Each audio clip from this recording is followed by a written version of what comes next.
नमस्कार। इस हफ्ते क्या बोले महंगाई पर रविश कुमार, सुनते हैं। क्या आपको भी लगता है कि 500 का एक नोट लेकर बाजार गए, नोट कहां गायब हो गया पता भी नहीं चला। सब्जी खरीदने गए तो झोला अब पहले से कम भरता है, खाली झोला लेकर लौट रहे हैं। मेरा सवाल है कि इतनी महंगाई हो रही है तब फिर आपका काम, आपका घर कैसे चल रहा है? कोई डेटा यह तो नहीं बताता कि आपकी कमाई पिछले साल से इस साल ज्यादा बढ़ गई है। सितंबर और अक्टूबर, ये 2 महीने, इस 2 महीने में, इस महंगाई में, इस 2 महीने की जो महंगाई रही, आपकी जेब से कितने पैसे निकल गए, क्या आपको अंदाजा है? उन लोगों को जरूर होगा जो हर चीज खरीदते वक्त दाम का ध्यान रखते हैं। पिछली बार सरसों तेल कितने रुपए लीटर था, इस बार सरसों तेल कितने रुपए लीटर है, कितना दाम बढ़ा है। ज्यादातर लोग ऐसा ही करते हैं तो उन्हें पता होगा। त्योहारों के झोंक में आपको पता नहीं चला होगा। ट्रेन में जा रहे हैं, लदे हुए हैं, किसी तरफ पहुंचना है, छठ में लोग जमा हो गए हैं, दिवाली में कुछ ना कुछ करना है तो आप खर्च कर रहे थे। लेकिन कुछ तो हिसाब आपने रखा होगा कि खाने पीने की चीजें, तेल के दाम आसमान छू रहे हैं। नेशनल स्टैटिस्टिक्स ऑफिस NSO का अक्टूबर महीने का आंकड़ा आ गया है। ये सरकारी आंकड़ा है और डराने वाला है। हम ठीक नहीं जानते कि किस तबके पर महंगाई का असर किस रूप में पड़ता है। क्या पता कोई कम खाने लगा हो, किसी के घर 2 की जगह 1 सब्जी बनने लगी हो, किसी की थाली से पौष्टिक आहार घट गया हो। सरकार का ही आंकड़ा बता रहा है कि सितंबर में भयंकर महंगाई थी और अब अक्टूबर में सितंबर से भी ज्यादा भयंकर महंगाई है।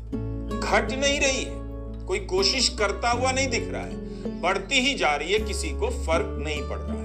सोचिए, अक्टूबर महीने में मुद्रास्फीति सितंबर से भी ज्यादा रही है। पिछले महीने इसकी दर 6.94% है अक्टूबर में। क्या आपको पता नहीं चल रहा है कि आपकी जेब से पैसे निकलते हैं और कहां गायब हो जाते हैं? इस महंगाई पर आपने कितनी बार प्रधानमंत्री मोदी को चुनावों में बोलते हुए सुना है? कितनी बार संबोधित करते हुए सुना है आपने कि वे चिंता में हैं कि लोगों का घर कैसे चल रहा है, दाम काबू में नहीं आ पा रहे हैं? कितनी बार आपने उनसे सुना कि इन वजहों से दाम काबू में नहीं आ पा रहे? कितनी बार आपने वित्त मंत्री को चिंता करते हुए सुना है?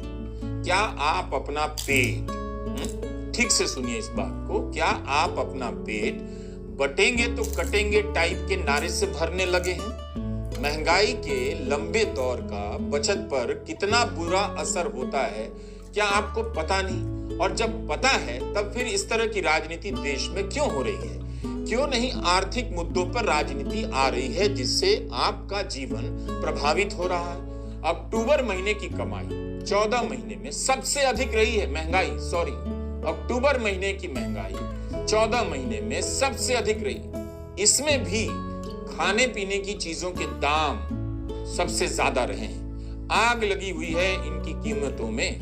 खाद्य सामग्रियों की महंगाई 10.87% रही है, डबल डिजिट में, और उससे भी ज्यादा 15 महीने में सबसे अधिक महंगाई अक्टूबर में रही जब त्योहारों का मौसम था। सब्जी आप खाते ही होंगे, सब्जियों के दाम तो अक्टूबर में भयंकर रूप से बढ़े, सितंबर में कोई कुछ कम नहीं बढ़े थे, सितंबर में भी ज्यादा रहे। पूछिए सरकार से कि अक्टूबर में सब्जियों की महंगाई दर, ध्यान से सुनिए, 42.18% रही है। इसका जिम्मेदार कौन है? सितंबर में 35.99% ये सब्जियों की महंगाई दर है। इस हाल में तो सब्जी खरीदने में middle class, lower middle class और गरीब तीनों बर्बाद हो जाएंगे। सितंबर में जो चीज आप 100 रुपए में खरीद रहे थे, अक्टूबर में वही चीज आपको 108 रुपए से अधिक में मिल रही है। क्या इतनी कमाई बढ़ गई? सितंबर की तुलना में अक्टूबर में आपकी सैलरी 100 रुपए पे 109 रुपए हो गई। इसका मतलब जो भी आप कमा रहे हैं इस महंगाई के कारण घट गई। क्या अक्टूबर में आपकी सैलरी बढ़ी? नहीं। महंगाई कम हुई? नहीं। कमाई की चिंता को आपने मुझसे बताइए किस बक्से में डाल रखा है? बात क्यों नहीं करते आप? किस बात का डर है? रिजर्व बैंक कहता है मुद्रास्फीति की दर 4% तक होनी चाहिए, इतना हम बर्दाश्त कर सकते हैं। अगर इसमें 2% ऊपर नीचे हो तब भी हम बर्दाश्त कर सकते हैं, अगर उससे ज्यादा हो तब ये बर्दाश्त के बाहर हो जाता है। अब आप समझिए कि लंबे दौर में अगर 4% से ज्यादा महंगाई दर है, आपकी कमाई बढ़ने रही है, तो आपकी बचत हवा हो जाएगी। फिर आप रोते रहेंगे, कहां पैसा आता है चला जाता है, पता नहीं चलता।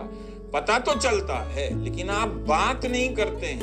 ये बेईमानी आप अपने साथ कर रहे हैं। अक्टूबर में खुदरा मुद्रास्फीति 6.21% रही है, रिजर्व बैंक की सीमा से भी ज्यादा। ऐसा नहीं है कि गांव में सस्ती है, वहां महंगाई नहीं है, वहां भी महंगाई ज्यादा है, शहरों में और भी ज्यादा। तभी दिवाली के बाद जो आंकड़े आए वो बता रहे थे कि गांव में इस बार मांग बढ़ गई, क्योंकि बहुत सारे लोग शहरों से गांव में गए होंगे, ये भी एक कारण रहा होगा। मगर शहरों में उपभोक्ता वस्तुओं की बिक्री घटी है, और ये सिर्फ अक्टूबर के आंकड़े नहीं है, उसके पहले के भी आंकड़े इसी तरह के संकेत दे रहे थे। जुलाई में सबको उम्मीद दिखाई गई, कोई बात नहीं, अगस्त सितंबर अक्टूबर के त्योहारों से मार्केट में उछाल आ जाएगा, लोग खरीदेंगे, बम्पर दिवाली आएगी। क्या बम्पर दिवाली आई? बम्पर दिवाली की जगह बम्पर महंगाई आ गई। ऐसी चर्चाएं अब गोदी मीडिया दबा देता है, महंगाई की बात को ज्यादा नहीं उभारता है, सामान्य खबर के रूप में छापकर किनारे हो जाता है। कोई बात ही नहीं कर रहा कि दशहरा और दिवाली के महीने में भारत की अर्थव्यवस्था में उछाल आने की उम्मीद जताई जा रही थी, दावे किए जा रहे थे। तो ऐसा क्यों नहीं हुआ? क्योंकि लोग महंगाई के नीचे दबे कुचले हुए, उम्मीदें जताई जा रही थी। क्या क्या? मिडिल क्लास कार खरीदेगा, एसयूवी का सेल बेहतर हो जाएगा, और यहाँ आलम यह है कि बिस्कुट का सेल नहीं हो पा रहा है, ये आलम। कई अखबारों उपभोक्ता सामान बनाने वाली कंपनी ब्रिटानिया के प्रबंध निदेशक वरुण बेरी का बयान छपा है। वे कहते हैं कि शहरों में जो लोग काम करते हैं उनकी कमाई बहुत कम बढ़ रही है, इस कारण भी उनकी कंपनी के सामानों की बिक्री घट रही है। आज ब्रिटानिया के शेयर 5% तक गिर गए।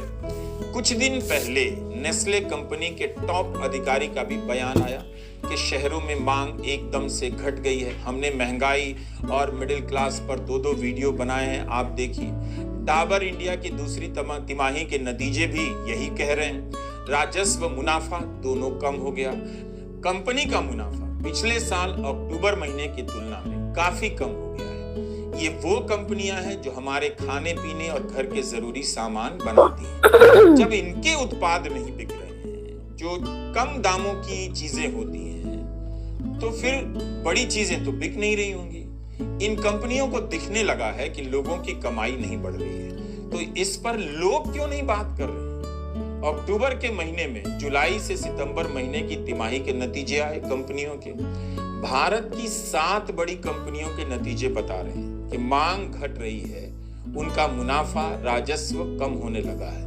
ब्लूमबर्ग में एक रिपोर्ट आई, ये बिजनेस की वेबसाइट है, इसमें कहा गया कि भारत की अर्थव्यवस्था में उछाल के जो दावे किए जा रहे थे, बढ़ा चढ़ाकर किए जा रहे थे, और अब क्या हो रहा है उसकी सच्चाई बाहर आने लगी है। सात्विकी संजय और प्रीति सिंह की ये रिपोर्ट आप पढ़ सकते हैं। तो कब तक इस देश में एंटी मुस्लिम बातों से लोग पेट भरेंगे?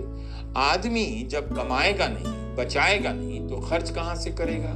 पिछले 1 साल में खाद्य मुद्रास्फीति का औसत 8.11% रहा है। सोचिए, 8% के कारण आपकी बचत कहां उड़ी होगी? कुछ तो पता होगा जरूर। खाने पीने की चीजें इतनी महंगी क्यों? इतने लंबे समय से आपकी जेब क्यों खाली हो रही है? क्यों नहीं सरकार इस पर बोल रही है?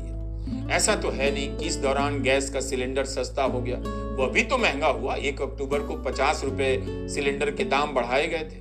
पेट्रोल सस्ती हो गई क्या? नहीं, आज भी आप 94 रुपए से अधिक लीटर पेट्रोल खरीद रहे हैं। स्टेट बैंक ऑफ इंडिया का एक रिसर्च आया है, और ध्यान से सुनिएगा, कि 2013-14 में जो आदमी 5 लाख कमा रहा था उसे उस समय की जीवन शैली को मेंटेन करने के लिए 8 लाख कमाना होगा। क्या आपकी कमाई 3 लाख बढ़ी है? आप बेहतर जानते होंगे, लेकिन कहीं कोई बहस नहीं है कि खाने के तेल पर आयात शुल्क क्यों बढ़ाया गया।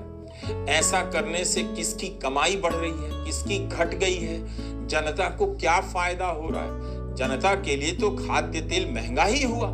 रिपोर्ट पर रिपोर्ट है, इशारा कर रहे हैं कि लोगों के पास पैसे नहीं है, उनकी सैलरी नहीं बढ़ रही है, ऊपर से महंगाई इस मामूली सैलरी को खा जा रही है। क्या वाकई हमारी अर्थव्यवस्था इतनी तेज तरक्की कर दिया? तब कितने लाख लोगों को मिडिल क्लास। बड़ा सवाल है कि महंगाई और अगर महंगाई का असर हो रहा है तो आप क्यों नहीं बोल रहे हैं? मीडिया में महंगाई की बात क्यों नहीं है? महंगाई की जगह क्यों हर तरफ मुसलमान हो रहा है? और ये कब तक होता रहेगा? नमस्कार, मैं रवीश कुमार। तो अभी आपने सुना रवीश कुमार जी का क्या विचार है महंगाई के संबंध में। क्या आपके विचार उनके विचारों से मिलते हैं? कमेंट बॉक्स में जरूर बताइएगा। नमस्कार।